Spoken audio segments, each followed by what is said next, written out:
25, ok. Bueno, ni modo, ahí decía 30. No estoy tratando de robar minutos, aunque lo hago en momentos. Pero mira, yo les quiero hablar un tema que van a pensar, pues hermano, esto yo ya lo sabíamos. Pero muchas veces hay temas que sabemos y los metemos en el archivo y luego se nos olvidan o llegan a ser inactivos en nuestras vidas. Y entonces, 2 de Pedro 1:12. Pedro ya está en lo que parece ser la última época de su vida y está escribiendo a algunos creyentes que no sabemos precisamente quiénes eran, pero los está animando a que aprietan más lo que es su fe, les está animando en cuanto a dar credibilidad o tomar más en cuenta las escrituras. Luego les advierte en cuanto a maestros falsos que puedan aparecer y destruir a las iglesias, y termina hablando de la segunda venida del Señor Jesús. Pero en 1:12 él dice esto: por esto yo no dejaré de recordaros siempre estas cosas, aunque vosotros las sepáis y estéis confirmado en la verdad presente. Pero él dice, les quiero recordar de algunas cosas, aunque sé que ya las saben, pero quiero recordarles. Yo no sé cómo ustedes perciben en momentos lo que voy a llamar el desarrollo intelectual o el desarrollo de entendimiento en la vida cristiana, pero hay momentos que a mí me parece que aprendemos algo y decimos, aleluya, esto está muy bueno. Y luego aprendemos otra cosa, pero tomamos la primera cosa que aprendimos y lo ponemos allá y lo sustituimos con la segunda cosa que hemos aprendido. Y luego aprendemos otra cosa y decimos, wow, y tomamos la segunda cosa y la ponemos por allá. Y luego ahora estamos enfocados en la tercera cosa, como si estuviésemos subiendo una escalera, renglón por renglón. Y muchas veces siento que lo que yo he hecho es que he ido subiendo en mi entendimiento del Señor, ya renglón por renglón, pero hay momentos cuando miro por atrás y digo, wow, se me olvidó esto que es tan fundamental. Y yo creo que la vida cristiana tiene un fundamento que nunca debemos olvidar, y sí vamos edificando sobre este fundamento. Y entonces aquí Pedro está diciendo, yo ya les enseñé cosas, ya les saben, pero les voy a recordar para que no se olviden de estas cosas, porque son importantes. Y ahora voy a llegar al grano del asunto. Y les voy a decir que el día de hoy quiero hablar un poco sobre la necesidad de orar. ¿Está bien? La necesidad de orar. Porque podemos en momentos intelectualizar tanto nuestra fe o perfeccionar tanto nuestra capacidad que se nos olvida a orar, o pensamos que ya no es tan importante como antes, o otras cosas nos llevan, y hasta que podemos dejar de orar siendo ministros.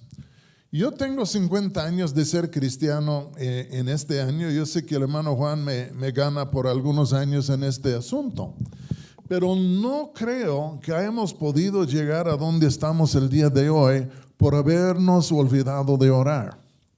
Porque en un sentido la vida cristiana es una caminata larga sobre rodillas hasta que llegues al fin. Y nunca podemos minimizar la oración, o olvidarnos de oración, o de llegar a pensar que ya lo tenemos hecho y pues sí orar, pero pues orar es para los infantes, es para los inmaduros. Y ahora yo soy un intelectual, yo soy muy esto y tal y otro, y dejamos de orar. Y yo creo que es por eso que muchos que han tenido tantos años en el Señor caen, porque al fin de cuentas dejan de orar, se desenchufan del Señor y luego por abajo se van.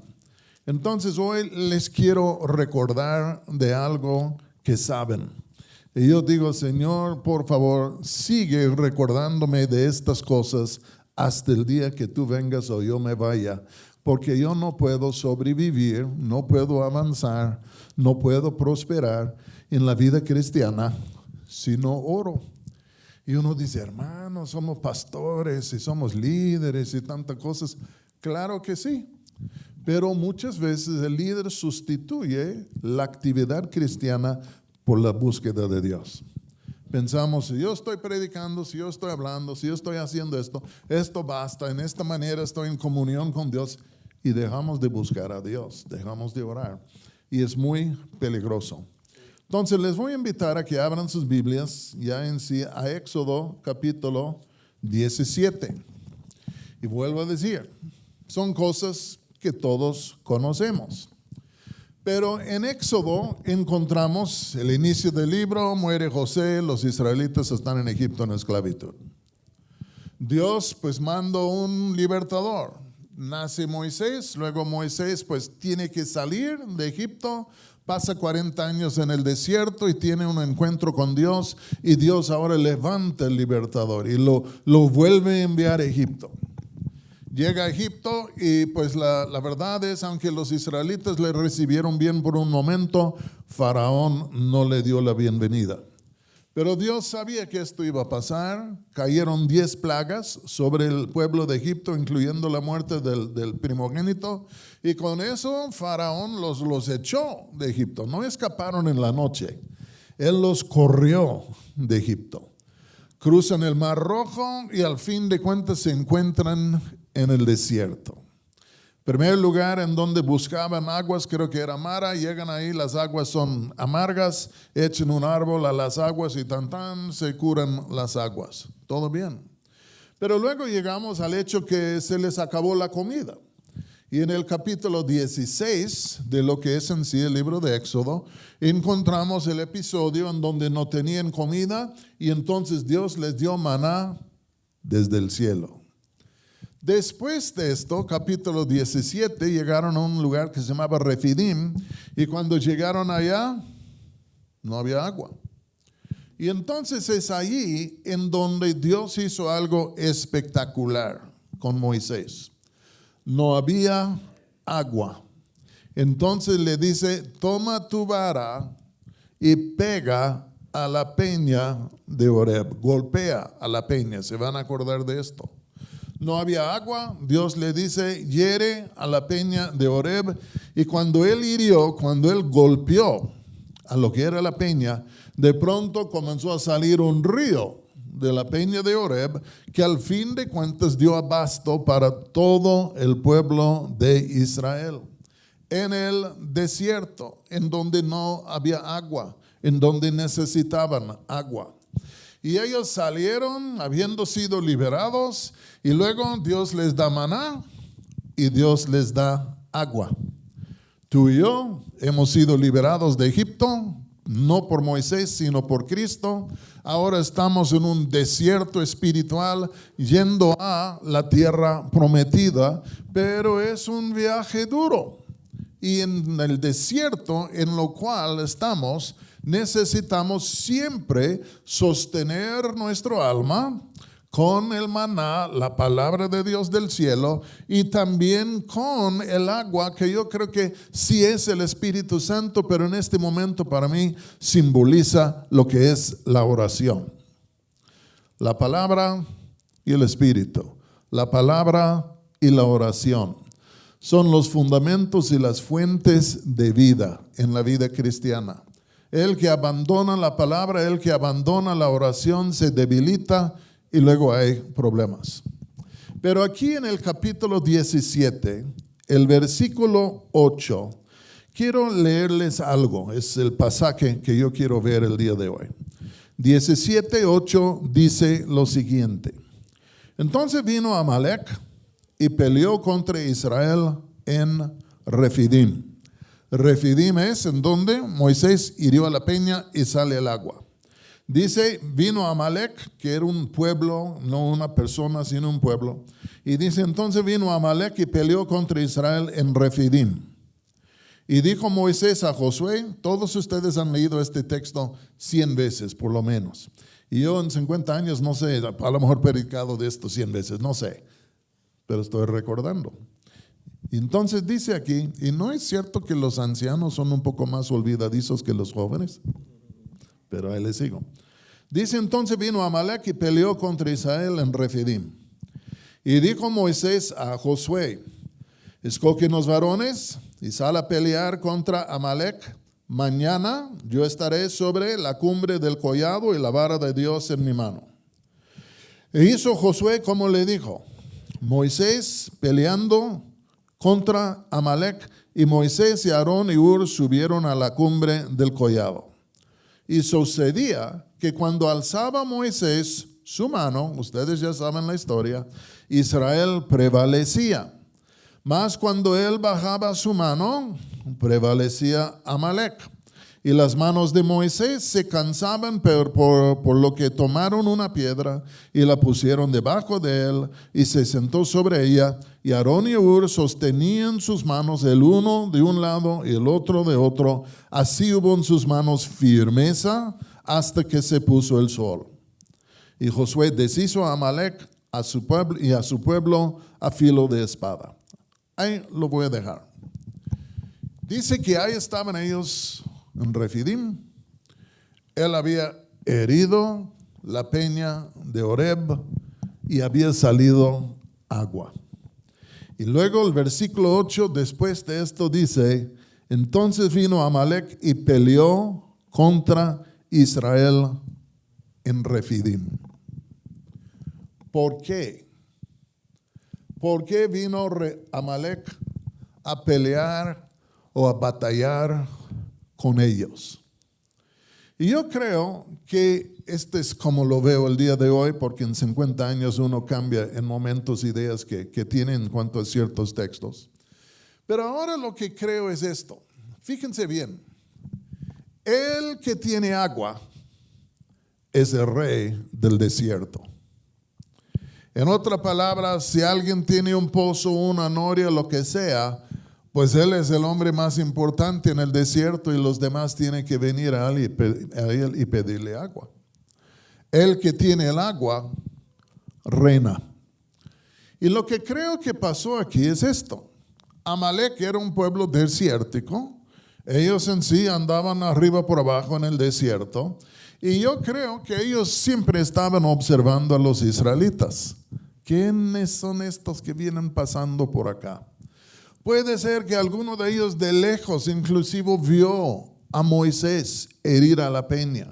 Puede ser que vio que, wow, nomás, brota un río allá. Y que de lejos estaba viendo esto de un pueblo desértico, pero siempre con sed. Puede ser que fue, lo anunció, lo reportó a los líderes de Amalek, diciendo, no sé cómo explicarlo, pero los israelitas ahí están.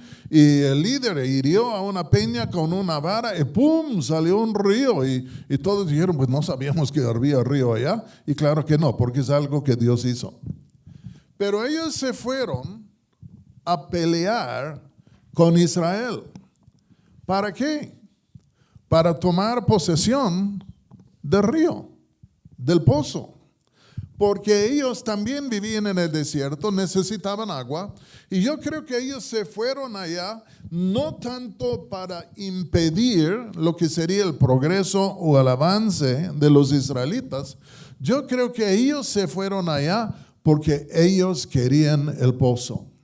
Se van a acordar en el libro de Génesis que los siervos de Abraham y también de Isaac tuvieron problemas con los siervos de los filisteos y hasta Isaac creo que le bajaron 3 pozos de agua hasta por fin se le quedó uno, porque siempre estaban peleando para el agua. Y yo creo que cuando ellos atacaron y pelearon, no era que pues sabemos que son el pueblo escogido de Dios y no queremos que avancen. Yo creo que era, queremos este pozo, este río de agua. Esto me hace pensar en lo que es la milicia espiritual. Todos nosotros por ahora hemos de saber que estamos en una milicia espiritual. Y yo creo que muchas veces, aún con el diablo, el pleito es por el agua. El pleito es por el agua. Pero no es porque él quiere el agua. es que Él no quiere que tú y yo tengamos el agua. Porque Él sabe, si Él nos puede apartar del pozo del agua y ya no tomemos del pozo de agua, Él sabe que bien vamos a debilitarnos, vamos a secarnos y quién sabe que esta falta de agua nos puede matar. Satanás no quiere beber el agua, pero lo que él quiere hacer es detenernos a nosotros para que no bebamos.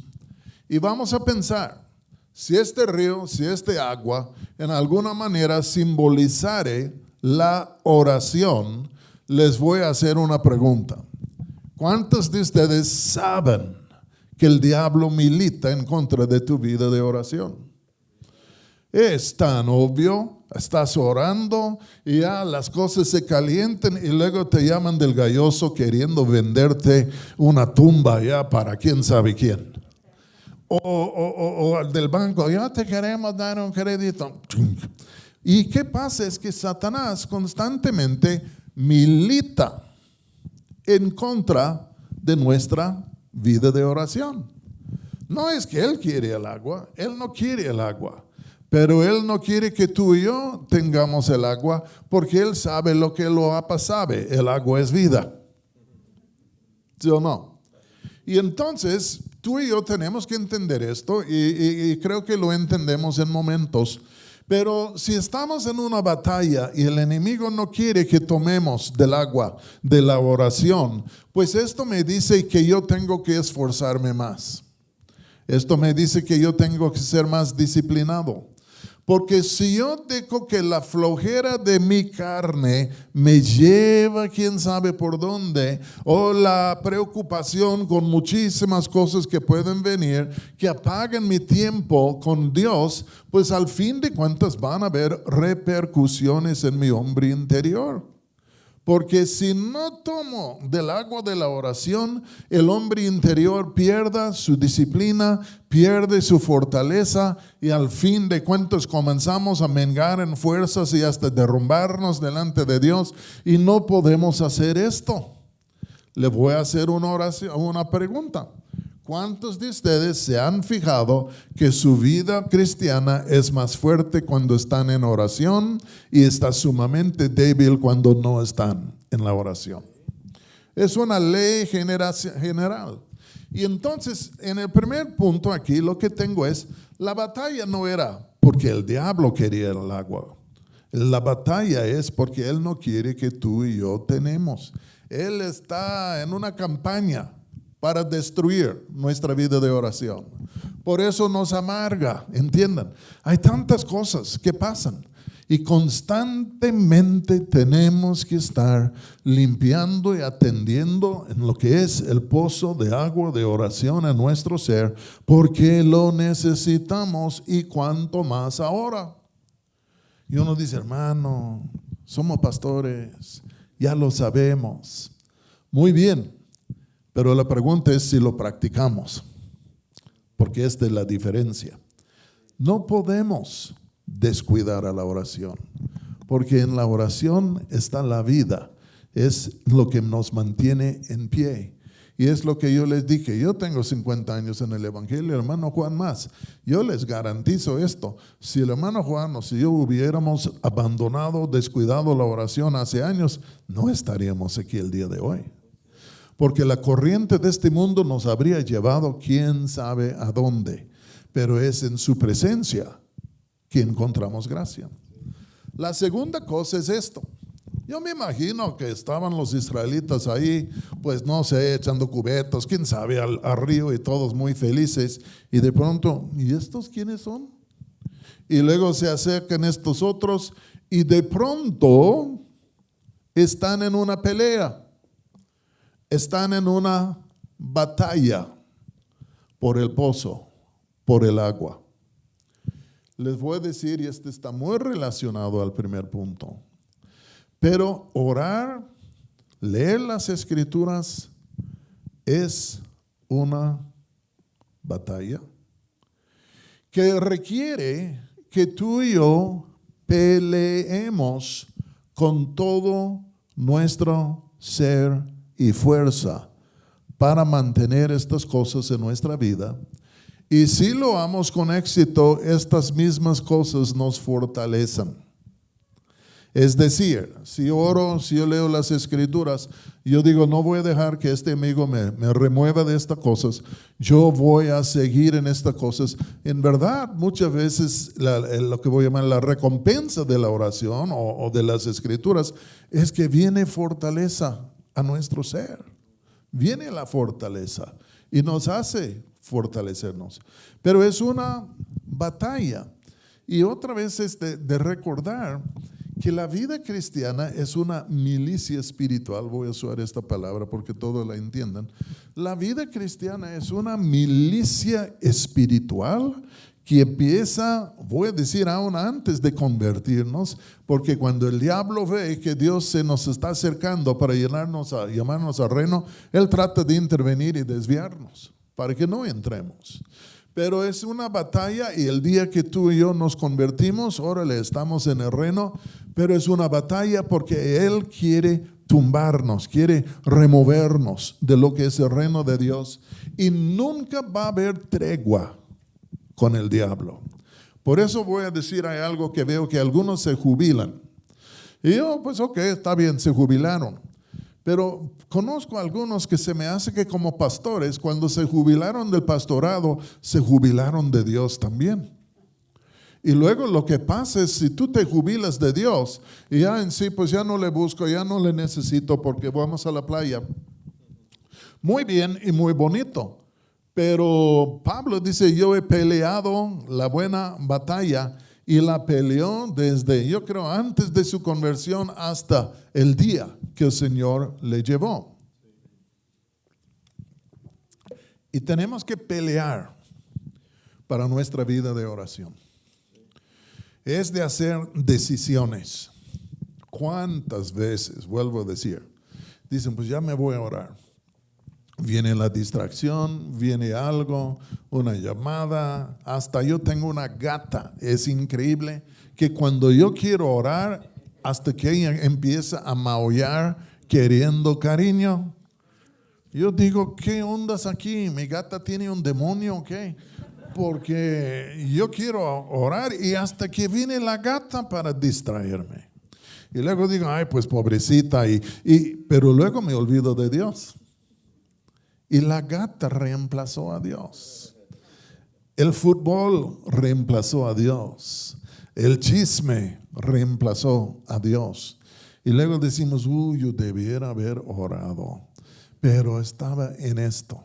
Y la oración tiene que ser una prioridad. Muchos vivimos por la gracia de Dios. Yo conozco y esto me ha pasado. Me toca predicar y se me olvida. Y luego llega el día de predicar y digo, wow, ¿y ahora qué voy a hacer? Se me olvidó orar, no estoy preparado. Y es cuando uno tiene que humillarse delante de Dios de a veras, Señor, perdona este asunto, dame tu palabra. Porque siempre pasan cosas así. Pero si llegamos a vivir todos los días de esta manera, ya pasamos de ser despistados a presumidos. Y este es un problema, ser presumido. Pues Dios me va a sacar de esto. Pero vamos a correr porque el tiempo se va. La pelea era para el agua. Y si vamos a defender el agua, vamos a tener que pelear con todo nuestro ser, disciplinarnos, aprender a poner las cosas primeras en el primer lugar. Y muchas veces preferimos ser activistas que personas que oren. Porque la actividad en alguna manera sacia el corazón, nos llena, nos hace sentir útiles y a la vez decimos, no, pues estaba en esta actividad y ya por eso no oré, entonces está bien. No, tenemos que dar el primer lugar a la oración. Jesús de principio a fin oró. Y Jesús, si Él no hubiera sido un hombre de oración, no habría terminado en la cruz como terminó triunfando, sino habría terminado derrotado. Entonces, tenemos que pelear. Número 3, tengo 2 cosas aquí, pero no voy a llegar a esto, pero ¿Cómo pelearon la batalla? Pues a la hora de la hora, Josué abajo y Moisés arriba. ¿Se acuerdan? Y esto es el texto que siempre agarramos. Que cuando Moisés estaba allá, se le bajaban las manos y entonces le levantaron las manos y por fin prevalecieron. Estaba mirando esto ayer y antier. Es interesante, yo siempre he pensado que levantó las manos y ya prevalecía cuando levantaba las manos y cuando las bajaba no prevalecía. Pero dice que Moisés le dijo a Josué, vete tú, escoge hombres a pelear y yo tomaré la vara de Dios y subiré a la montaña. La vara de Dios es la vara que Dios le dio en el desierto, que se convirtió en víbora. Es la vara que él hirió en sí, pegó al río Nilo y se convirtió en sangre. Es la vara que él usaba en diferentes momentos con las plagas. Es la vara que usó cuando se abrió el mar rojo y cuando se cerró el mar rojo y tantas cosas. Y la vara en sí, a mi criterio, simbolizaba la presencia de Dios, simbolizaba en sí el poder de Dios y simbolizaba la autoridad de Dios. Y entonces cuando Moisés levantaba sus manos con la vara, yo creo que estaba indirectamente diciendo, Señor, manda tu presencia. Señor, desata tu poder. Señor, ejercita, por favor, tu autoridad en esta situación. Y yo creo que si tú y yo estamos orando, yo no levanto mis manos con la vara de Dios en mis manos. Pero yo sé que el Señor tiene la vara de Dios en sus manos. Y es como que yo quiero tocar una dimensión de su presencia, de su manifestación, en donde la situación en la cual que sea, que su presencia pueda bajar y entrar. Que su poder en la manera que sea pueda manifestarse. Que todo lo de la situación puede caer bajo la autoridad del Señor Jesucristo. Hoy estuve en una reunión, estábamos orando por la República. Pues, ¿qué queremos en la República? Bueno, levantar las manos, orar, tocar a Dios para que su vara descienda en la nación y su presencia sea manifiesta, que su poder se manifiesta y que cambien las cosas y que las cosas lleguen a estar bajo su autoridad. ¿Y cómo queremos vivir nuestras vidas? ¿Cómo queremos que sean nuestras familias? ¿Cómo queremos que sean en sí nuestras iglesias? La presencia del poder, pero bajo su autoridad, porque bajo su autoridad es en donde hay libertad y todo se pone en orden y muchísimas buenas cosas suceden. Si vivimos con las manos, oigan bien lo que voy a decir, es de decirlo, pero si vivimos con las rodillas dobladas y las manos en el cielo, van a pasar buenas cosas. Pero si no vivimos con la rodilla doblada y las manos en el cielo, no va a pasar nada. No va a pasar nada porque no hay conexión. Y la oración es nuestra manera de ponernos en conexión con Él para que al fin de cuentas su gracia y su gloria puede descender. Y voy a terminar porque el tiempo se me terminó. Y uno dice, ay hermano, sabemos esto. Nos tomas como niños. Por favor, nosotros somos profesionales. Pero nuestro problema es que aprendemos algo y luego lo ponemos a un lado y ponemos otra cosa en su lugar. Y luego tomamos esto y luego ponemos otra cosa en su lugar. E imaginamos que estamos en una escalera de entendimiento que nos va a llevar al cielo. Pero todo tiene sus fundamentos. Nunca vamos a avanzar más allá de nuestra necesidad de uso personal de las Escrituras. Israel no pudo avanzar más allá de su necesidad del maná. Por 40 años comían maná. Nunca vamos a avanzar más allá de nuestra necesidad de doblar la rodilla, levantar la mano y orar a Dios. Son cosas que no tienen sustituto, no se puede reemplazar con otra cosa. Y entonces muchas veces vienen las cosas de enfriarnos y de disminuir estas cosas en nosotros. Pero no podemos permitir esto. Tenemos que perseverar. Dice la Escritura, lo voy a sacar de su contexto, pero dice que el que persevera hasta el fin será salvo. Está hablando de la salvación. Pero yo creo que el que persevera en la oración y en la palabra hasta el fin, sí será salvo. ¿Por qué? Porque estas cosas le van a mantener en pie, con fuerza en su corazón, con habilidad, para superar y triunfar los 1001 problemas que vienen en contra de nosotros. Y voy a terminar con esto por última vez. Cuando un pastor es un hombre de oración, parece ser que su iglesia es una iglesia de oración. Y cuando un pastor no es un hombre de oración, la iglesia no es tan dedicada a la oración. Y se dice con moderación. Pero si la chispa, el motivo de la oración personal y congregacional no está en el púlpito, en verdad no va a encender a toda la iglesia. Y gracias por los guerreros de oración que están en la orilla de la congregación, pero al fin de cuentas el pastor es la chispa.